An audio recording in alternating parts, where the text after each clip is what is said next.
Okay, next I wanted to talk about the budget because the budget is interesting and there's a lot going on with that. And basically, the budget is kind of the financial story of the movie, whereas the script is the story of the movie.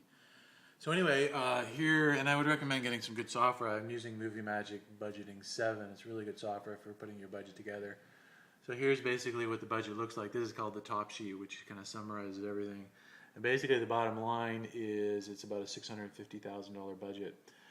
So interestingly, though, we're going to probably shoot this for $10,000 or $20,000 because this is if we had the proper money.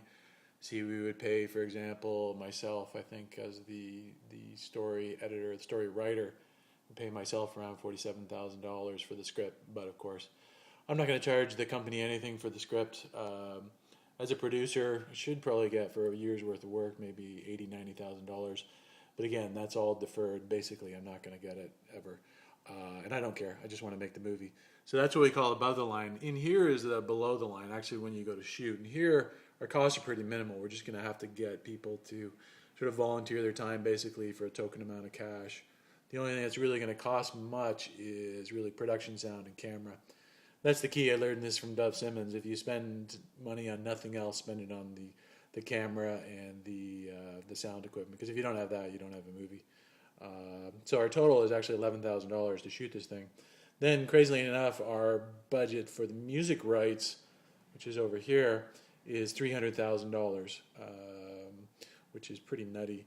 And then there's things like, actually, post-production sound would be $69,000. If we can get a distributor to pay for that, we'll do that.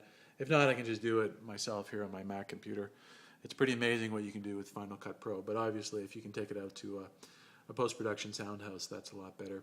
And then at the very bottom, we've got things like publicity and insurance and things like that. Insurance we need. Publicity is nice. It's not good to be unfamous in this business, and a good publicist will help you get famous, so we've got some money in there for that. Again, the bottom line is $650,000, but we only need about $11,000 to actually shoot it.